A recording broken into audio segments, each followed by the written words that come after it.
Assalamualaikum warahmatullahi wabarakatuh. Waalaikumsalam. Selamat sore, salam sejahtera, salam hangat, salam sehat. Jumpa lagi di podcast channel YouTube Pegiat Literasi Digital yang selalu menayangkan informasi dan berita aktual hangat, diskusi, dialog dengan akademisi yang khususnya di Kota Palu dari Universitas Sadulako dan beberapa teman yang kebetulan ada di Palu sini berkarir. Kali ini saya bersama seorang tamu akademisi sahabat saya, Bapak Dr. Musa Kirtawil, Magister Sains MSc. Assalamualaikum Pak Musa Kirtawil. Baik, terima kasih. Waalaikumsalam warahmatullahi wabarakatuh Pak Dr. Mukhtar Marhum. Bagaimana kabar? Alhamdulillah sehat. Iya. Bisa disapa pemirsa? Ya, Assalamualaikum warahmatullahi wabarakatuh. Selamat sore para pemirsa yang saya hormati. Suatu kehormatan bagi saya diundang oleh Pak Dr. Mukhtar Marhum untuk menyampaikan hal-hal yang berkaitan dengan apa yang terjadi di sekeliling kita dalam kondisi berbangsa dan bernegara sekarang ini. Ya, terima kasih. Jadi pada sore ini kita bincang-bincang, diskusi, membahas terkait pilkada.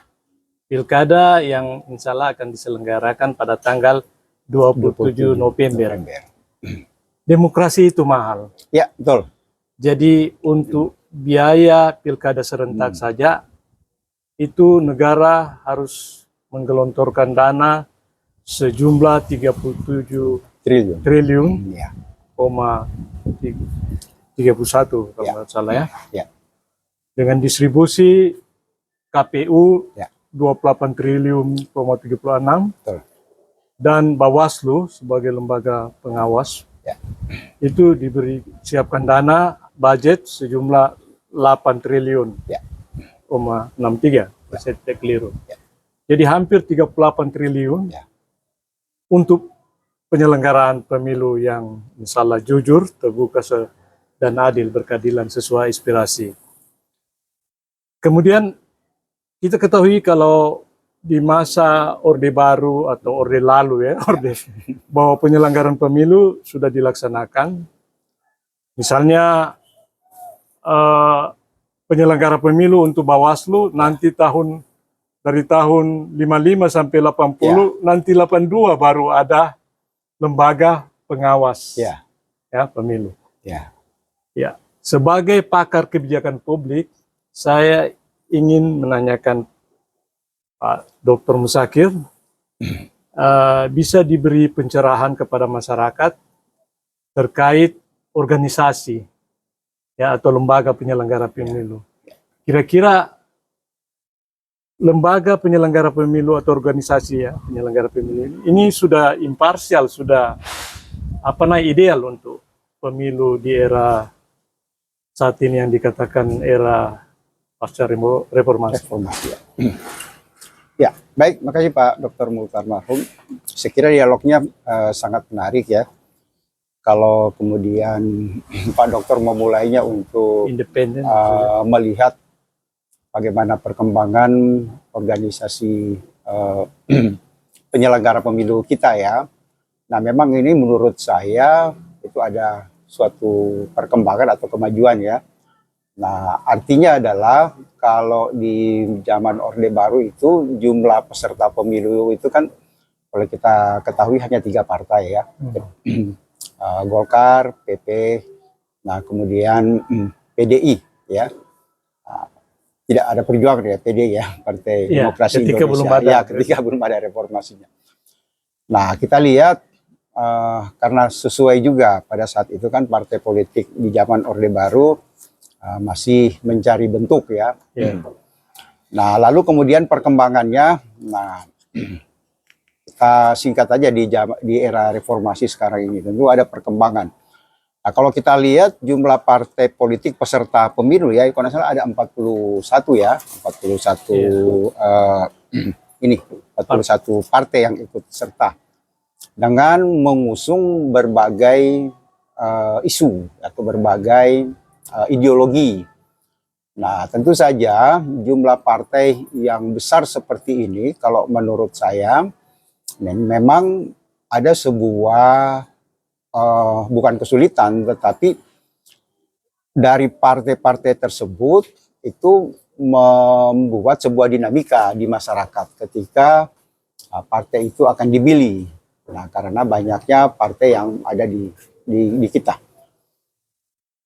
Nah, kondisi ini menurut saya kita bisa lihat ya dampaknya seperti sekarang ini, bahwa iya, Pak ya, Muzakir. Ya itu tadi, sekarang jumlah partai kita itu besar ya. Nah, dinamikanya juga besar, terjadi dinamika di masyarakat. Nah, bahkan kemungkinan kalau menurut saya ada platform-platform atau visi dari sebuah partai itu mirip-mirip. Nah, apa yang menyebabkan? Yang menyebabkan itu adalah apa? Di masyarakat itu ada suatu bukan juga sebuah ini ya, bukan sebuah kesulitan, tetapi menurut pandangan saya kelembagaan yang terlalu besar dari partai-partai itu juga menyebabkan masyarakat itu melihat bahwa partai yang begitu besar itu mengelolanya seperti apa. Nah, bisa kita lihat sekarang ini ya kondisinya dengan jumlah partai yang banyak, maka kemudian dinamika di masyarakat juga itu terjadi. Ya, dinamikanya itu bisa beberapa kebijakan-kebijakan yang seharusnya terkonsentrasi pada suatu persoalan atau sebuah isu, lalu kemudian itu menjadi kabur. Nah, orang bertanya sebenarnya misi dari platform partai ini apa? Nah, ada kemiripan. Nah, sehingga sampai dengan sekarang ini saya melihat bahwa penataan partai ya itu belum menggambarkan kepada apa sebenarnya yang diusung oleh partai itu, atau dengan kata sederhananya adalah permasalahan apa yang kemudian mau dijadikan sebagai platform partai itu dan itu ditawarkan kepada masyarakat. Nah, itu yang kalau saya lihat salah satu hal yang menjadi dinamika di masyarakat kita ya dengan jumlah partai yang begitu banyak. Nah, kalau kita bandingkan kepada negara-negara yang sudah maju, itu kita bisa lihat platform partainya itu kontekstual dengan masalah yang dia ingin usung. Nah, sehingga lebih spesifik, misalnya ada partai lingkungan, ada partai buruh, kan? Jadi jelas, jelas. Kalau kita melihat di partai kita kan mirip-mirip, fungsional dan artikulasi dari program yang dia usung itu kabur. Nah, kalau saya melihat seperti itu, mestinya kalau kita lihat partai itu karena dia mengusung sebuah keinginan ya, dia harus mencerminkan apa sebenarnya yang menjadi platform dari partai itu. Nah, sehingga kemudian ketika dia menawarkan kepada masyarakat itu tinggal memilih. Yang ini loh yang spesifik. Kita ke arah pendidikan, ke pendidikan. Jadi, kepentingan publik. Ya, kepentingan publiknya itu. Kita mau kepada kemiskinan, kepada kemiskinan. Jadi kan jelas. Ya. Nah, kalau sekarang ini kan tidak. Menurut saya ya seperti itu. Iya, kita kembali bagus sekali paparannya Pak Dr. Muzakir. Kita kembali dengan konteks pilkada yang insya Allah 2 bulan lagi ya. Betul. Cukup banyak wilayah Indonesia yang luas ini. Ya. Peserta kontestasi pilkada. Tersebar di 554. 545 wilayah. Ya, kita bisa lihat. Kemudian ada kabupaten 415 kabupaten. Ya, 37 provinsi. 93 kota. Cukup banyak, luas. Dan kebijakan penyelenggara pemilu ini memang penuh tantangan. Dengan wilayah yang luas, jumlah peserta yang cukup banyak, pemilih yang 207 juta lebih pemilih. Bisa bayang. Bagaimana idealnya kebijakan publik ini bisa mengakomodir aspirasi konstituen dalam penyelenggaraan pemilu yang cukup mahal, dengan wilayah luas dan konstituen pemilih yang paling banyak. Ya. Nah, salah satu hal yang menjadi hambatan kita ya dalam secara organisasi ya. Nah, mestinya kalau menurut saya dengan jumlah wilayah kita yang luas, lalu kemudian masyarakat kita juga yang besar ya, peserta pemilu, memang perlu ada sebuah pengelolaan organisasi pemilu yang betul-betul efisien, efektif, lalu kemudian tidak mengeluarkan biaya yang besar. Nah, sampai sekarang ini kan kalau saya melihat formulasi untuk mengarah kepada efisiensi dalam penyelenggaraan pemilu itu belum tercermin. Nah, tadi Pak Dr. Muhtar sudah mengatakan dengan jumlah yang besar begitu ya, triliunan. Nah, saya kira itu tadi karena pertama jumlah partai kita yang masih banyak menurut saya. Nah, lalu kemudian jumlah masyarakat kita dan wilayah kita yang besar. Memang kalau menurut saya perlu ada suatu redesign ya, boleh katakan itu redesign terhadap penyelenggara pemilu. Nah, penyelenggara pemilu. Nah, salah satunya adalah kalau menurut saya digunakan teknologi. Ya kan, salah satunya adalah era digital itu yang dipakai. Nah, kalau sekarang walaupun sudah secara era digital itu dilakukan, akan tetapi nah model penyelenggaraan pemilu kita itu lebih mengarah kepada mobilisasi ya, mobilisasi massa, lalu kemudian ada sosialisasi, ada penyebaran informasi tentang teknis, tentang aturan dan lain sebagainya, itu juga biasanya mengutus tim dan lain sebagainya. Nah, lalu kemudian karena struktur pemerintahan kita itu bertingkat ya, mulai dari negara, lalu kemudian di pusat, lalu pemerintah pusat, pemerintah provinsi, pemerintah kabupaten, pemerintah kecamatan, kelurahan sampai di tingkat desa. Itu kan berkaitan dengan struktur yang besar. Menarik. Iya, sementara kan kita belum mempunyai bagaimana sih sebenarnya penyebar luasan informasi tentang pemilu ini itu bisa singkat. Saya potong. Jadi struktur organisasi pemerintahan dari perspektif kebijakan. Mungkin cuma di Indonesia yang paling lengkap sampai karena di pusat yang saya tahu, kalau di luar negeri hanya ada pemerintahan federal atau sentral, kemudian provinsi atau negara bagian dan city council, kota, sampai di kota saja. Tidak ada kecamatan, tidak ada kelurahan, ada kabupaten itu. Kota itu sudah jadi kabupaten. Kanti kalau di Amerika, di Australia, state kan provinsi. Tidak ada kelurahan, tidak ada kecamatan. Di luar negeri mungkin cuma di Indonesia Malaysia saja negara Commonwealth Ini menarik sekali. Kenapa? Karena semua kebijakan tentu harus mengakomodir aspirasi masyarakat. Saya potong dulu sedikit. Dalam hal pilkada, tentu kebijakan partai, kebijakan penyelenggara pemilu, kebijakan pemerintah harus bisa terakomodir dan bisa memenuhi kepentingan konstituen sebagai pelaksana undang-undang Ada yang menarik di Indonesia ini. Mungkin cuma di negara kita keunikan ini yang saya sebut.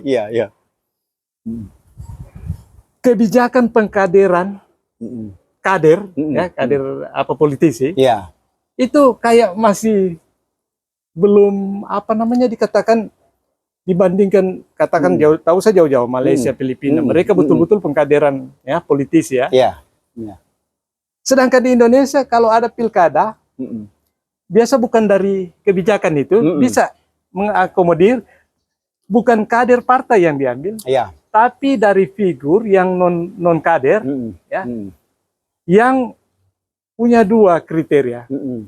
Tidak hanya elektabilitasnya tinggi, popularitasnya juga tinggi. Sehingga ada selebriti artis yang mungkin tidak knowledgeable, tidak punya pengetahuan, tidak cakep dalam hal berpolitik Tapi bagaimana kebijakan pengkaderan kalau menurut Bapak sebagai pakar kebijakan? Saya mau melihat dari organisasi dulu organisasi. Sebab begini, salah satu hal yang sangat penting ketika kita masuk organisasi itu kita harus tahu dulu visi sebuah organisasi itu apa, itu kan. Jadi orang masuk organisasi itu tidak oke, saya masuk di situ saja. Saya mau bikin apa? Oke, nanti kita lihat. Tidak seperti itu berorganisasi yang baik. Organisasi yang baik itu kita harus tahu dulu. Ini tujuan partai apa? Visinya apa, misinya apa, platformnya apa, tujuannya apa, sasarannya apa yang mau dikerjakan itu. Nah partai kita, menurut saya, kesadaran untuk memberikan informasi tentang partai ini wujudnya seperti apa itu belum tersosialisasi kepada masyarakat. Nah begitupun di masyarakat, nah partai ini kan salah satu bentuk untuk pendidikan politik. Pendidikan partai itu kan salah satu upaya untuk pendidikan politik melalui jalur partai. Nah, menurut saya partai itu dia harus lebih terbuka, memperlihatkan bahwa ketika partai ini didirikan, dia mempunyai tujuan, dia mempunyai sasaran, dia mempunyai keinginan yang harus diketahui oleh masyarakat. Nah dari situlah kemudian masyarakat yang paham, lalu kemudian visinya apa, keinginannya apa, itu disebarluaskan kepada masyarakat dan masyarakat menangkap itu. Tapi kan kecenderungan kita, partai-partai kita itu kepada kekuasaan. Nah, pendidikan politiknya terabaikan, dia kepada kekuasaan, elit kekuasaan yang dia inginkan.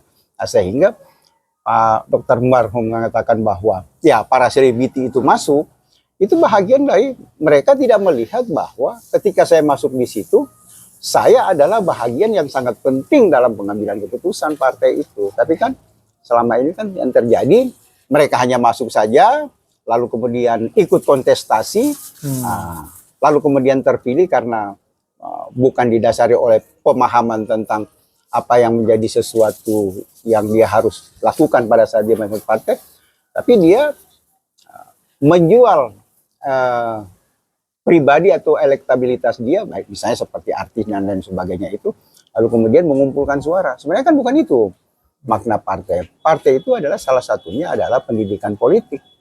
Nah, dari partai itulah kemudian apa yang diinginkan oleh partai itu disebarkan kepada masyarakat dan masyarakat tertarik untuk bisa ikut. Secara sederhana seperti itu. Tapi kondisi kita seperti sekarang ini kan bukan seperti itu.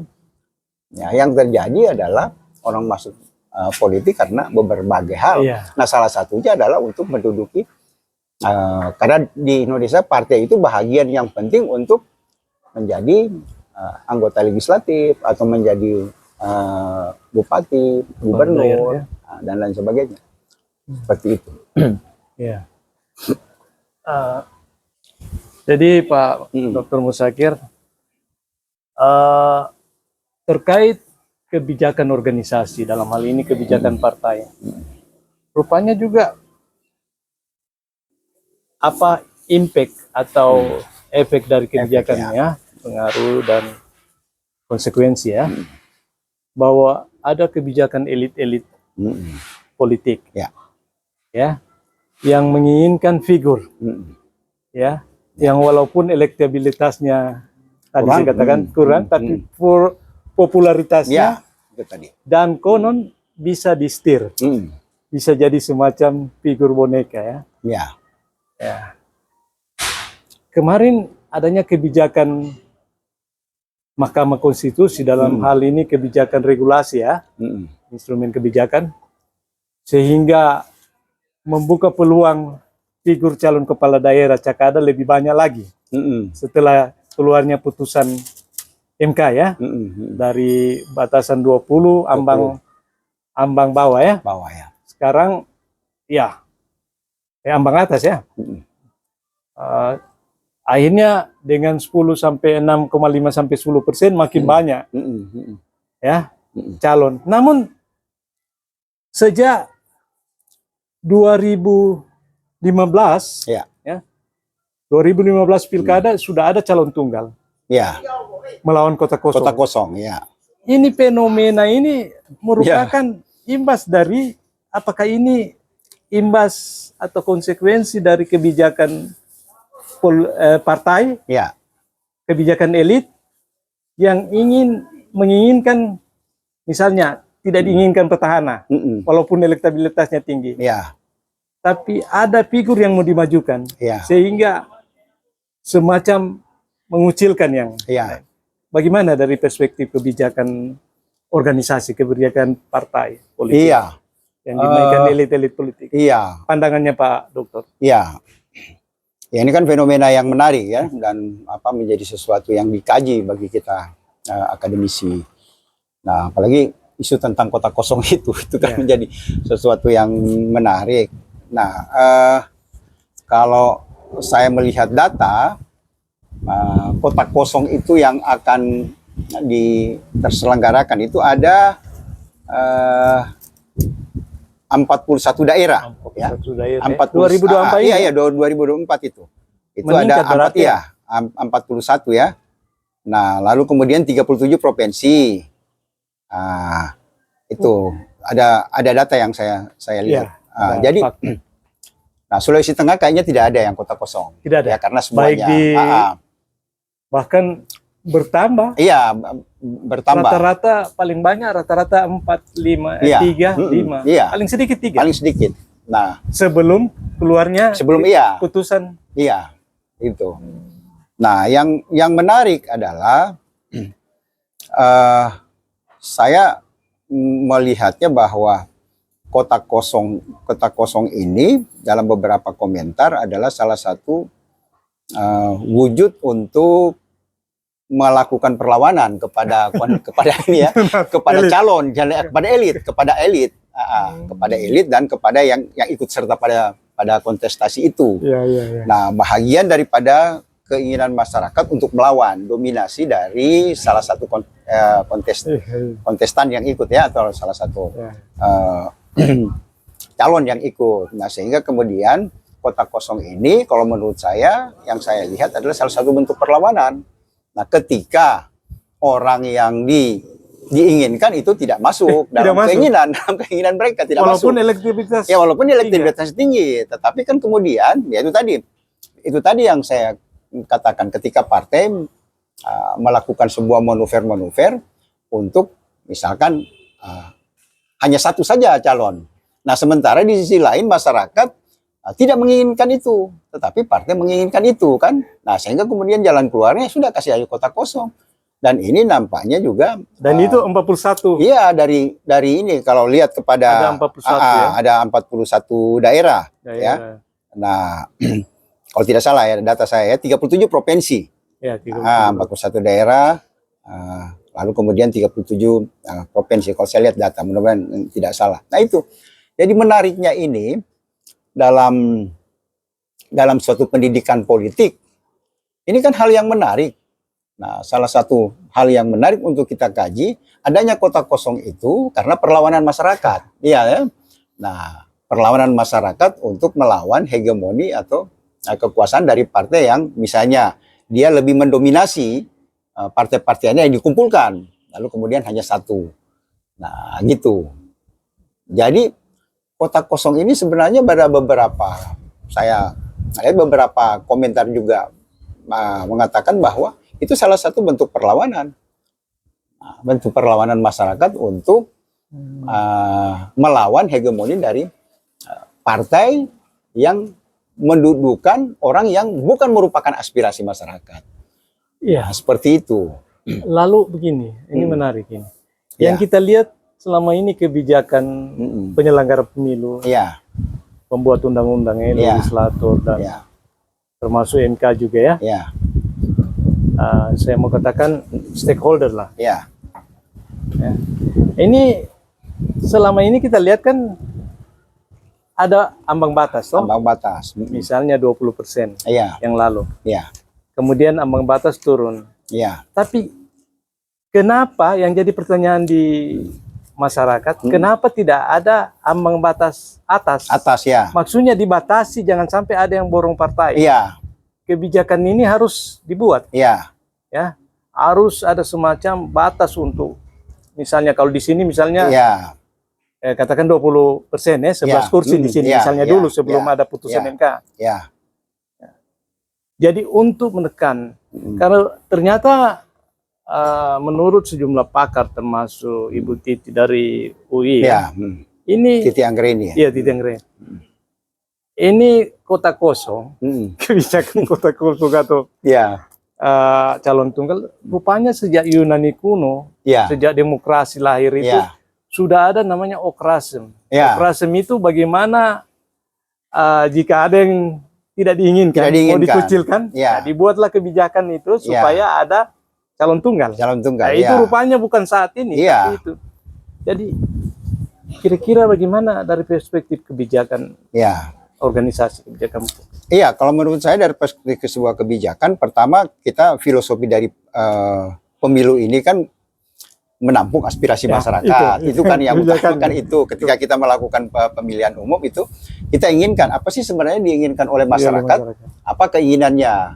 Nah, lalu kemudian kalau keinginannya itu ya disosialisasikan melalui partai kan, seperti model kita. Nah, akan tetapi manuver-manuver politik di kita sekarang nampaknya ada mau ingin menang mutlak, begitu kan, seperti begitu. Nampaknya orang ingin menang mutlak. Kalau kok kemudian dia bersaing dengan orang yang punya populer, nah ditakutkan dia yang menang, namanya itu. Lalu kemudian ya manuver seperti ini, nah kemudian orang yang kecewa dengan yang ditonjolkan itu bukan aspirasi masyarakat, mereka katakan lebih baik aja kota kosong. Nah, itu kan ya itu lebih baik kota kosong. Nah kota kosong juga itu kalau tidak salah itu juga diberikan sebuah fasilitas kan oleh dari itu karena ada kota disediakan, ada regulasi kota kosong itu disediakan, bukan berarti dia tidak memilih, bukan dia tidak, tapi dia memilih yang diletakkan pada kota kosong itu. Nah jadi ini merupakan sebuah kalau menurut saya perlu ada suatu kesadaran kolektif kepada pendidikan politik. Makna politik itu bahwa kalau kita lihat antara masyarakat dengan pemerintah, pemerintah memberikan sebuah katakanlah sebuah kesadaran. Nah, begitu juga masyarakat juga memberikan ada perubahan di dalam cara melihat bahwa pemilihan umum ini bukanlah milik segelintir orang atau segelintir partai yang punya kepentingan. Tapi mestinya pemilu ini adalah sebuah kesadaran atau aspirasi masyarakat yang ditampung oleh partai, lalu kemudian dibuatlah agar supaya sistem pemilu kita itu betul-betul demokratis, riang, gembira, dan semuanya tertampung. Nah, untuk menuju situ kan kita masih panjang ceritanya. Nah, karena tadi itu begitu banyak hal yang ingin ditata, baik pendidikan politik kita, kesadaran untuk berbangsa dan bernegara, dan lain sebagainya, itu masih kalau menurut saya perlu lagi lebih diperluas ya, terutama bagaimana keinginan masyarakat yang kalau kata kasarnya yang pendidikannya rendah karena kemiskinan, lalu kemudian kalau berkaitan dengan kesejahteraan mereka. Nah, jadi ini kan hal-hal yang berpengaruh dalam menciptakan sebuah demokrasi. Berbeda kan di negara-negara yang sudah maju ya, seperti Australia, Pak. Australia itu bagaimana kesadaran mereka akan sebuah kontestasi politik itu ketika mereka pergi ke tempat memilih itu yang dia pergi ke sana bukan saya mencoblos si A, tapi ketika dia di sana saya pilih B karena dia sudah punya rekam jejak tentang si B. Begitu, partainya pun begitu kan. Partai begitu, sehingga kemudian berganti-ganti. Ketika masyarakat melihat bahwa satu partai itu sudah tidak sesuai dengan keinginan, maka ditinggalkan. Dia pergi ke partai yang lain yang memang sesuai dengan apa yang diinginkan oleh masyarakat dan individu, begitu. Nah, kalau kita kan tidak, kita terblok-blok.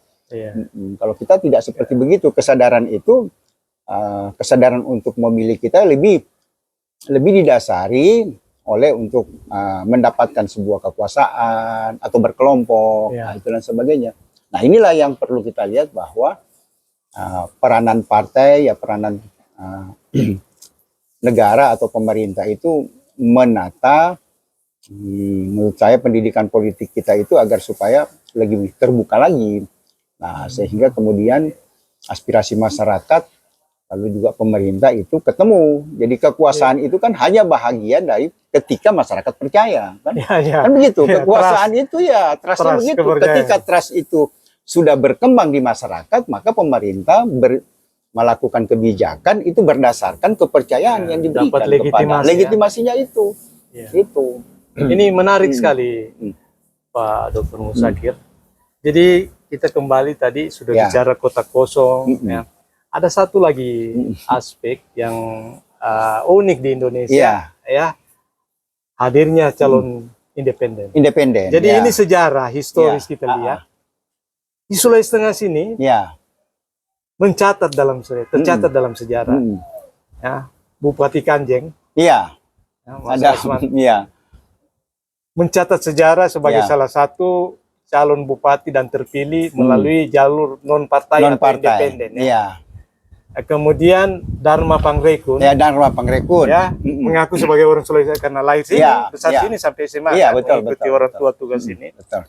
Satu-satunya calon tunggal, Ya. dia bilang saya orang Palu karena Ya. kelahiran Palu kan, Jenderal Iya. Purnawirawan Pangrekun, Polisi, ya. ya, apa Majen kalau tidak salah, ya. Beliau maju independen. Adanya calon independen, apakah karena kebijakan partai dalam hal rekrutmen, pengkaderan itu kurang ideal seperti yang diharapkan, atau bagaimana sehingga muncullah fenomena kota Ya. kosong, Ya. muncullah calon independen, dan mungkin ya. keunikan di Indonesia Ya. hanya ada di Ya. Indonesia. Bagaimana menurut Ya, kalau kalau saya melihat mungkin ini salah satu hal yang dilakukan oleh pemerintah ya ketika partai itu menutup kesempatan untuk yang lain ya. Tidak Lalu terbuka, ya banyak hal yang bisa kita lihat ya. Nah, mungkin karena apa? Katanya kalau istilahnya di sini mahar terlalu mahal ya. mahar terlalu mahal untuk kita itu. Seperti itulah. Nah, mudah-mudahan saya keliru. Uang panai, ya uang panai lah supaya begitu. Kalau di Sulawesi uang panai. Ibarat mau kawin uang panainya lebih tinggi. Maharnya. Nah, tapi saya kira itu bagian dari dinamika ya. Dinamika demokrasi kita. Nah, sehingga kemudian muncullah istilahnya independen itu. Nah, tetapi kalau kita lihat kan untuk mendapatkan independen itu sudah diatur juga kan. Sekian suara yang harus dipikirkan. Sekian kota yang harus dia penuhi kalau dia menjadi independen. Nah, salah satu kalau tidak salah ada ya Pak yang di Kanjeng kemarin kan, berapa KTP yang harus dia kumpulkan. Lalu kemudian yang menariknya adalah motif dari munculnya independen ini mesti kita telusuri. Nah, karena munculnya itu tentu akan berkaitan dengan kebijakan yang tidak bisa dipenuhi oleh peserta independen ini, lalu kemudian dia mengambil cara seperti itu. Nah, yang menariknya juga adalah peserta independen ini itu kalau dia mempunyai sebuah strategi, juga modal yang ini bisa saja terpilih seperti Kanjeng kemarin. Ya. Nah, namun kalau kita lihat peserta independen ini kalau dia memang betul-betul dia mengikuti jalur independen itu karena dia merasa juga punya konstituen yang simpati kepada dirinya, ya bisa saja. Ya, bisa saja kan? Bisa saja. Nah, akan tetapi kalau kita lihat kecenderungannya sekarang ini, independen muncul itu ya ketika peserta independen juga itu terhalang oleh beberapa hal yang dipersyaratkan oleh partai. Selain mahar mahal. Ya, selain mahar mahal, ada hal-hal yang kriteria yang mungkin saja ya, kalau menurut saya mungkin saja menutup kemungkinan dia untuk ikut sebagai peserta yang dari partai, sehingga kemudian banyak hal ya, banyak kriteria untuk kita lihat. Lalu Pak Dokter begini, dalam beberapa hal ada kasus, ada kejadian yang independen ini terpilih. Terpilih itu tadi. Dia kan non partai ya. Kemudian ketika dia jadi kepala daerah, justru dia dipinang oleh ada memang kebijakan partai untuk ya semacam meminang kepala daerah jadi pengurus, penasihat atau apalah ya ketika sudah masuk. Dan kebanyakan kalau sudah jadi sudah punya KTA, apalagi kepala daerah, dia berpindah punya akses jadi ketua. Bagaimana pendapat dari kebijakan rekrutmen calon anggota partai? karena dia berawal dari dia terpilih karena independen, berarti dia kan non partai. Non partai. Dia non partai kan. Nah, ketika dia menduduki sebuah jabatan, dia statusnya juga non partai kan. Kan begitu. Iya, karena masih status. Karena status. Dia tidak punya afiliasi kepartaian karena dia masuk dengan independen. Nah, sehingga pada saat misalnya dia menjadi bupati atau gubernur dan dia dilamar oleh sebuah partai besar, bisa saja kalau menurut saya ya. Itu dari perspektif kebijakan regulasi, kebijakan politik, itu tidak melanggar ya etika fatsun politik. Nah, ini kan berkaitan dengan etika itu tadi. Nah, kalau menurut saya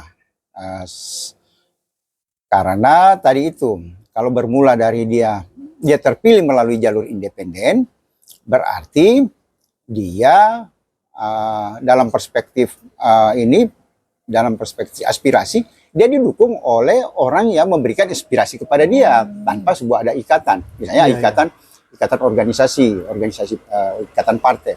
Jadi logikanya, kalau menurut saya, ketika dia terpilih lewat jalur independen, dia bisa saja untuk kelangsungan kekuasaan yang berikutnya, di mana dia membutuhkan partai, dilamar oleh partai yang dia anggap bisa mengusung dia bisa saja. Dia sudah punya perahu. Dia sudah punya perahu. Nah itulah yang menurut saya fungsi partai itu sebagai artikulasi pendidikan politik mestinya kan tidak membiarkan adanya hal-hal yang seperti begitu. Kalau partai itu menjadi sebuah kendaraan, di situ kan partai politik itu ada beberapa fungsinya. Nah, salah satu yang paling utama adalah pendidikan politik. Nah, dari baru kemudian merebut kekuasaan, dari kekuasaan itu dia mensejahterakan masyarakat dan beberapa fungsi partai politik itu.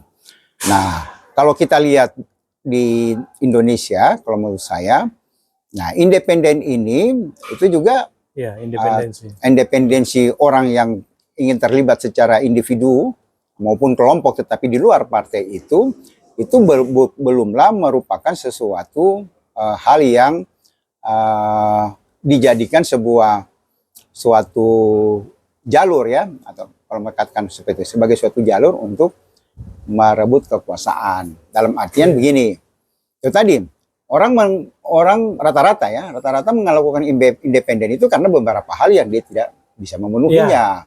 Nah, terutama kepada dalam tanda petik ada mahar, nah lalu kemudian dukungan yang mungkin dia merasa bahwa lebih baik independen karena dia bisa terjun langsung ke masyarakat atau terlalu terhalang oleh tidak jadi boneka atau aturan yang di partai itu tidak sesuai dengan keinginan dia, seperti itu misalnya. Nah, seperti itu misalnya.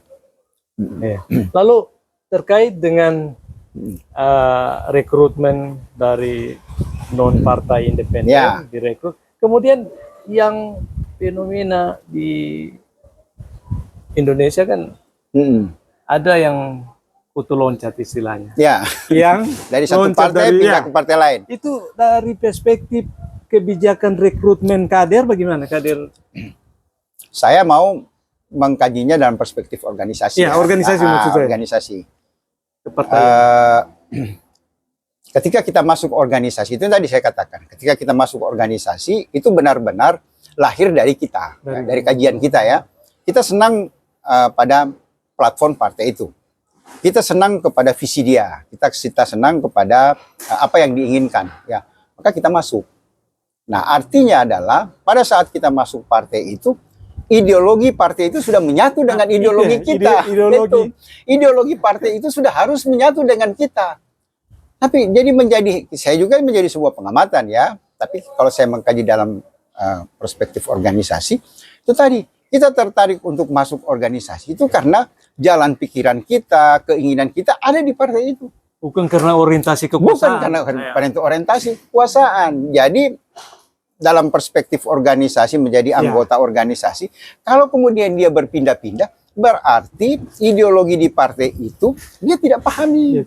Atau dalam kata-kata yang agak sedikit kasar, dia punya kepentingan di situ. Ada kepentingan. Ada udang di balik batu. Di balik batu. Pada saat dia masuk, tidak murni. Jadi makanya kan ya, kalau kita mau ambil contoh sederhananya, Ada di negara itu kan cuma 2 partai saja kan? Iya, iya. Kayak Amerika. Ya kayak Amerika kan 2 partai, partai Padahal Republik. sama presidensil kan? Sama presidensil. Beda, kalau di Australia, Malaysia parlementer kan? Parlementer. Jadi memilih partai. Iya. Kemudian partai nanti berkoalisi membentuk pemerintahan. Pemerintahan. Kalau tidak cukup mereka berkoalisi. Kalau seperti di Amerika kan kalau kita memilih langsung. Ya, memilih langsung. Kalau di beberapa negara itu kan jelas platform partai itu. Platform partai ya, itu. Platform partai itu menjadi ideologi partai itu dan itu dipahami oleh pesertanya. Jadi dalam kata-kata kasarnya saya katakan Republik begini. dengan demokrat kalau di Amerika. Kalau kata-kata kasarnya kita katakan begini. Untuk membedakan ada partai yang setuju aborsi, ada partai yang tidak setuju aborsi. Di Amerika itu begitu kan? Yang sekarang lagi rame mereka. Iya. Jadi yang tidak setuju kepada aborsi itu akan berjuang betul-betul. Ada yang setuju kepada dia akan berjuang betul-betul. Jadi tapi sama kesadaran dengan kebijakan partai ya, kebijakan partai jelas ya. Iya. Nah, tapi kalau sama kita kan partainya edukasi pendidikan politik. Justru itu tadi mestinya partai itu edukasi pendidikan politik. Nah, kemana dia mau itu? Ini menarik. Saya ikuti perkembangan sebagai pegiat literasi, YouTuber, konten kreator. Yang terbaru kan sempat di hearing komisioner KPU dengan anggaran yang sangat besar ini hampir 38 triliun. Ya. Ini ternyata mereka tadi saya lihat ini siapa yang politisi PDP Washington siapa? Iya Washington. Dia ngotot kritisi karena dia bilang saking besarnya anggaran ini, mereka mau bentuk akademi politik. Dia bilang, ada banyak sekolah kedinasan kan? Kenapa lagi mau bentuk? Ya, karena mungkin anggaran banyak. Pergi naik jet, jet di hire di rental. Apa kemudian dengan anggaran besar mau buat akademi, lembaga perguruan tinggi. Apa urgensinya? Jadi bagaimana kebijakan penganggaran budgeting, kebijakan organisasi ini? Kalau dalam sebuah organisasi ketika anggarannya yang besar itu lalu kemudian melaksanakan kegiatan, yang akan kita lihat apakah anggaran yang besar itu memberikan sebuah dampak yang positif. Nah, itu kan yang sering menjadi kepentingan masyarakat. Iya, itu kan begitu. Kalau jadi logika yang kita gunakan, dana yang besar itu tentu saja mendapatkan impact yang berhasil. Nah, kalau kita tarik dalam dimensi pemilu dan politik ini,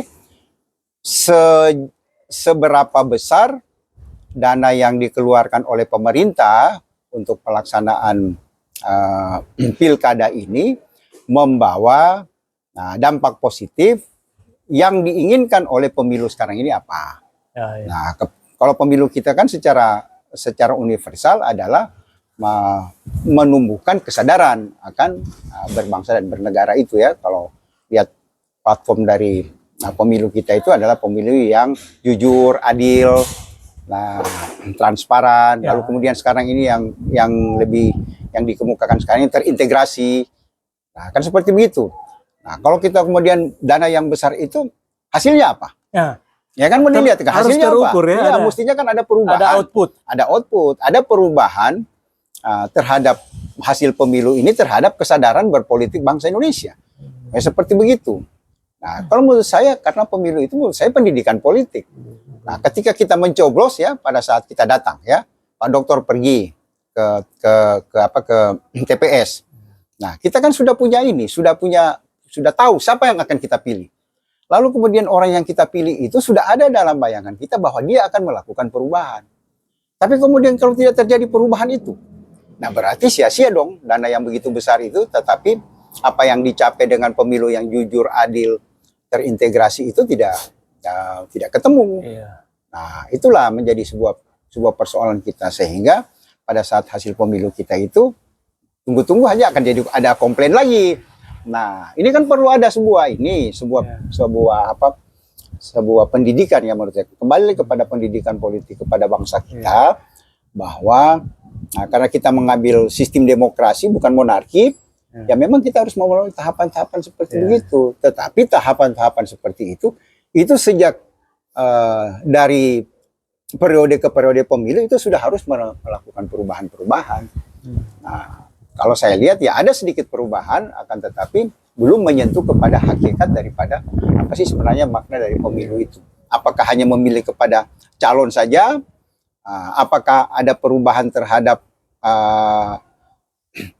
kesejahteraan dan lain sebagainya yang menjadi masalah pada bangsa kita? Kan mestinya begitu. Nah, pemerintah itu kan sifatnya melakukan pembaharuan melalui sebuah alih kepemimpinan. Nah, pertanyaannya apakah kita sudah melakukan hal-hal seperti itu? Saya kira belum secara keseluruhan. Tapi saya kembali ke perspektif sejarah dan konteks ya. Ya. Kita kan katakan cukup lama ya. Ya. 32 tahun di bawah pemerintahan Orde Baru dan sebelumnya ada Orde Lama ya. Orde Lama. Terkait dengan kebijakan politik, kebijakan pemilu, ya kita lihat dulu partai sedikit. Tiga aja ya betul sedikit. Tapi penyelenggaraan pemilu, ya saya mau katakan tidak imparsial, tidak independen dan netral. Karena yang menjadi penyelenggara pemilu adalah Departemen Dalam Negeri. Sudah di situ. Tapi sekarang jauh lebih imparsial itu bahasa. Betul. Independen dan netral ya. Ada dua. Ada penyelenggara pemilu. Jadi ada KPU, KPUD, Bawaslu, kemudian ada DKPP. Ya, jadi sangat independensi ya. Semua kebijakan penyelenggaraan pemilu kita katakan betul-betul bisa mengakomodir aspirasi masyarakat. Bagaimana pandangan Pak Dokter dari perspektif organisasi, perilaku organisasi terkait dengan organisasi? Betul. Saya lihat dari sisi kelembagaan ya. Kelembagaan. Kalau dibandingkan dengan yang dulu, nah kalau yang sekarang ini kan ada dua lembaga ya, KPU dan Bawaslu. Lalu kemudian, nah inilah yang mempunyai peran yang besar di dalam. Ada diawasi oleh DKPP. Ada diawasi oleh DKPP. Nah, ya inilah. Jadi kembali kepada kelembagaan kita, menurut saya itu sudah cukup baik ya. Nah, cukup baik kelembagaan kita dalam penyelenggaraan pemilu. Hanya saja, kalau saya melihat bahwa dominasi dua lembaga ini juga mereka berada dalam lingkaran-lingkaran partai, kan seperti begitu.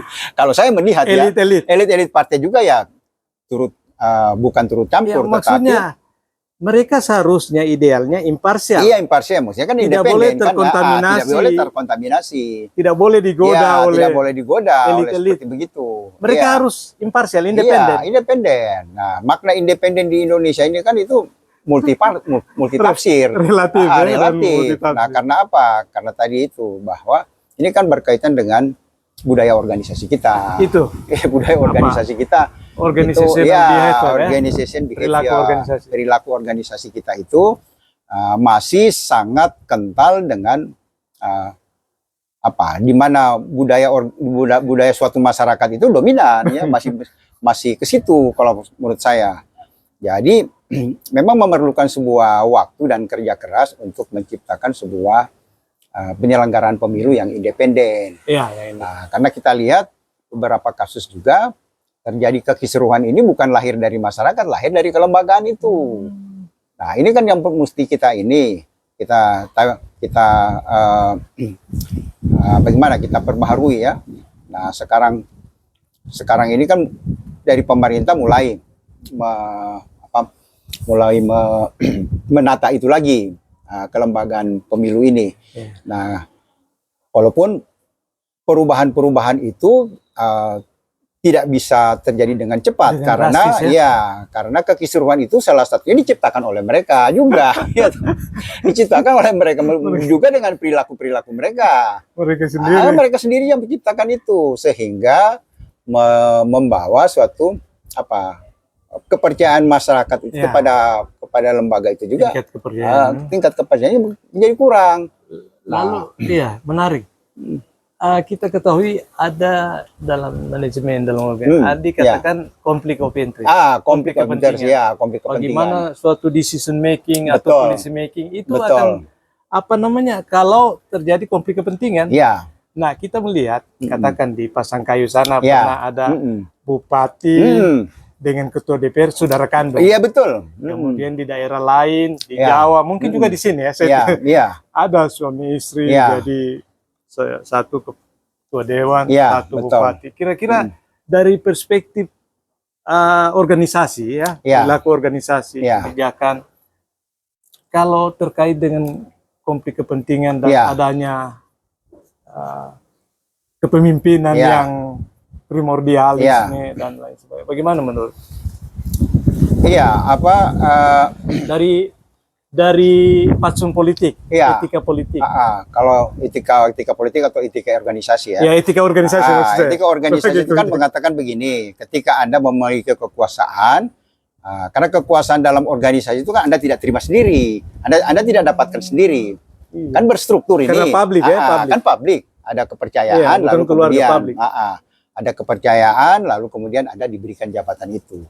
Jadi kalau bahasa sederhananya dan menyentuh, kekuasaan itu amanah kan? Amanah, kekuasaan itu amanah. Nah, kecenderungan dalam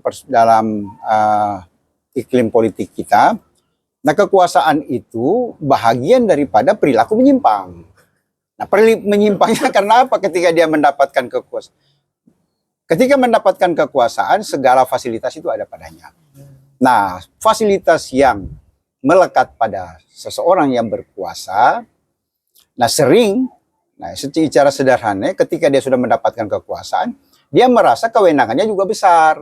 Nah, kewenangannya itu biasanya menyimpang daripada kewenangan yang berkaitan dengan kepentingan masyarakat. Apa itu yang dikatakan oleh Lord Acton? Lord Acton ya, absolute power, absolutely. Begitu tadi. Jadi ketika kekuasaan betul-betul dia akan cenderung menyimpang. Dia cenderung menyimpang. Dia cenderung menyimpang. Menyimpang itu, nah berkaitan dengan tadi, berkaitan keinginannya dia dari dirinya sendiri, absolute power itu. Tidak ada yang kontrol, tidak ada yang kontrol. Nah, biasanya begitu. Kalau sudah mempunyai kekuasaan yang besar, dia mempunyai suatu kewenangan yang besar pula. Yang itu tadi. Absolute power. Absolute power. Itu bahaya juga. Itu tadi bahayanya dalam politik. Penyimpangan terjadi. Penyimpangan terjadi, penyalahgunaan kewenangan. Power abuse itu karena apalagi kalau dalam sebuah organisasi itu tidak diberikan batasan bahwa dia harus selesai pada periode ini. Nah, itu kan itu salah satunya. Itu salah satunya dalam organisasi ketika kekuasaan dia diberikan besar. Tapi kan ada batasan untuk kepala daerah misalnya hanya 2 periode. Maksudnya begitu atau apa yang? Iya, kalau dia dalam pemerintahan kita kan sudah jelas kan cukup 2 periode. Nah, tapi kecenderungannya pada 2 periode itu dia membuat kebijakan-kebijakan yang bertentangan dengan ketika dia didudukkan di situ. Bisa jadi wakil lagi. Bisa jadi wakil lagi. Nah, itulah sistem politik kita belum secara tegas untuk itu karena model kita kan berkelompok. Partai kita itu menyusun berkelompok. Jadi kekuasaan itu ya karena adanya kelompok-kelompok itu. Nah, bukan didasarkan oleh rasionalitas. Oleh prestasi, oleh kecakapan, dan lain sebagainya. Jadi saya potong, sudah cukup lama bincang-bincang, banyak masukan, terima kasih banyak. Bisa ada closing statement dari Pak Dokter? Ya, makasih Pak Dokter Magum. Saya kira